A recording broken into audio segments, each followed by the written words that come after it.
ଖାଁ ଖାଁ ଲାଗୁଛି ଘରବାଡ଼ି, ଯେମିତି ଜାଗାରୁ ସିରି ଛାଡ଼ି ଯାଇଛି।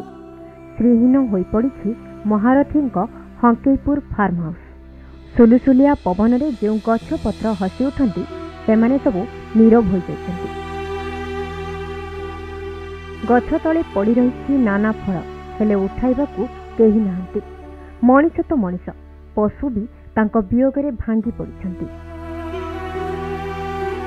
ତାଙ୍କର ପାଳିତ ଗୋରୁଗାଈ ହୀରା, ମୋତି, ମାଣିକ ମୁହଁ ଶୁଖେଇ ହମା ରଡ଼ିରେ ବ୍ୟାକୁଳ ଚାହାଣୀରେ ଚାହୁଁଛନ୍ତି। ଏହା ସହ କୁକୁର ବ୍ରାଉନି, ବୁସ୍ଲି, ଟାଙ୍ଗୋ ଓ ଟମି ତାଙ୍କୁ ନ ଦେଖି ଖାଇବା ଛାଡ଼ି ଦେଇଛନ୍ତି। ପୋଖରୀରେ ଖେଳୁଥିବା ବତକ ଓ ହଂସ ପୋଖରୀର ଆଡ଼ିରେ ରହି ନିଜ ମାଲିକର ଡାକକୁ ଅନାଇ ବସିଛି। କେତେବେଳେ ଆସିବେ ତାଙ୍କ ମାଲିକ ଆଉ ତାଙ୍କୁ ଗେଲ କରିବେ, ଖାଇବାକୁ ଦେବେ, ସେହି ଆଶାରେ ସେମାନେ ଚାହିଁ ବସିଛନ୍ତି। ସେପଟେ ଅଣାୟତ ଷଣ୍ଢ, ଯାହାକୁ କେହି ଆୟତ କରିପାରନ୍ତି ନାହିଁ, ତାକୁ ମହାରଥୀ ଆୟତ କରନ୍ତି। ସେ ବି ଅବିକଳ ହୋଇ ଚାହିଁ ରହିଛି ତାର ବାବୁଙ୍କୁ। ଯେମିତି ଲାଗୁଛି ସମସ୍ତଙ୍କ ମଧ୍ୟରେ ସେ ଜଣକୁ ହିଁ ଖୋଜୁଛନ୍ତି। କେତେବେଳେ ତାଙ୍କ ମାଲିକ ବାବୁ ଆସିବେ ଆଉ ତାଙ୍କୁ ଆଉଁସି ଦେବେ। ଫାର୍ମ ହାଉସ୍ର ଛୋଟ ଛୋଟ କଥା ସେ ନିଜେ ଆସି ବୁଝନ୍ତି। ଫାର୍ମ ହାଉସ୍ର କାମ କରୁଥିବା କର୍ମୀମାନେ ମଧ୍ୟ ତାଙ୍କ ବାବୁଙ୍କୁ ଦିନ ରାତି ଝୁରୁଛନ୍ତି। କହୁଛନ୍ତି ବାବୁ ଥିଲେ ତାଙ୍କ ପାଇଁ ଭଗବାନ, ବାବୁ ଥିଲେ ଆମର ଦୁଃଖ ନଥିଲା, ଆଉ ବାବୁ ଗଲାଠୁ ଦୁଃଖ ମାଡ଼ି ଆସିଲା। ପରିବାର ଲୋକେ ଉପାସରେ ଦିନ କାଟୁଛନ୍ତି। ଖାଲି ତାଙ୍କ ପାଇଁ ନୁହେଁ, ଏମିତି ବହୁ ଲୋକଙ୍କ ପାଇଁ ସେ ଥିଲେ ଭଗବାନ।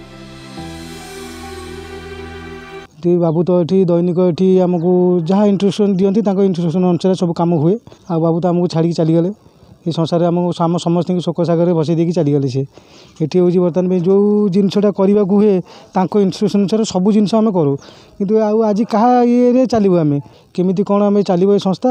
ସେ ଆମର ଯିଏ ମୁଣ୍ଡ ଥିଲେ ସେ ମୁଣ୍ଡ ତ ଚାଲିଗଲେ। କେମିତି କ'ଣ ଚାଲିବ, କେମିତି କ'ଣ ହେବ? ଶ୍ରମିକ ହିସାବରେ କାହାକୁ ଦେଖନ୍ତି ସମସ୍ତଙ୍କୁ।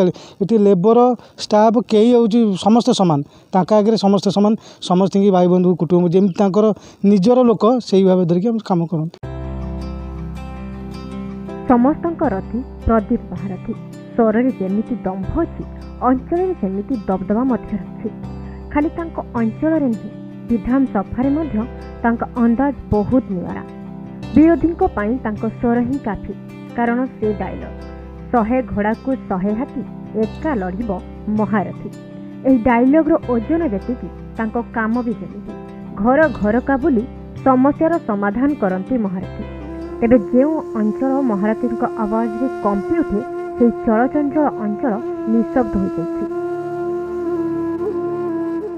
ନଡ଼ିଆ ସାର ଦିଆ ବି କ'ଣ ହେବ, ସେ ସବୁ ପଚରା ପଚରି କରିବେ।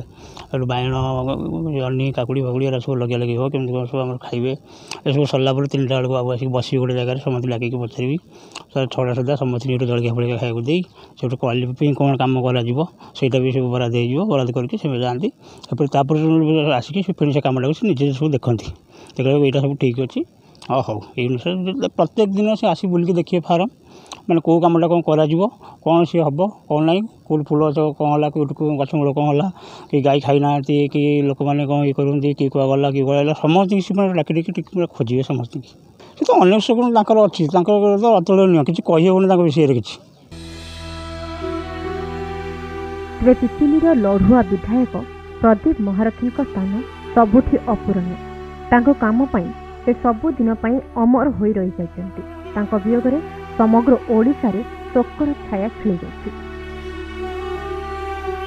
ପୁରୀ ଜିଲ୍ଲା ପିପିଲିରୁ ପ୍ରଶାନ୍ତ କୁମାର ଦାସ, କୋଣାର୍କ ନ୍ୟୁଜ୍।